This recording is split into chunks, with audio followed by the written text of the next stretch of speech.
Petroleum dealer association के बाद oil tanker mafia भी मैदान में आ गई। चंद दिन के हुकूमत को ब्लैकमेल करके किराए में इजाफे का मुतालबा, ऑयल टैंकर एसोसिएशन के मुतालबात ना माने जाने पर कारोबार बंद करने की धमकी।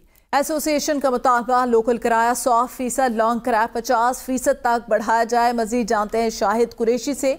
जी शाहिद, आगाह कीजिएगा, ऑयल टैंकर माफिया जो है अब फिर दोबारा से सरगर्म हो गया। जी बिल्कुल, पेट्रोलियम डीलर एसोसिएशन के बाद ऑयल टैंकर माफिया भी मैदान में आ गए है। चंद दिन की हुकूमत को ब्लैकमेल करके किराए में इजाफे का मुतालबा किया है। ऑयल टैंकर एसोसिएशन की मुतालबात ना माने जाने पर कारोबार बंद करने की धमकी दी है।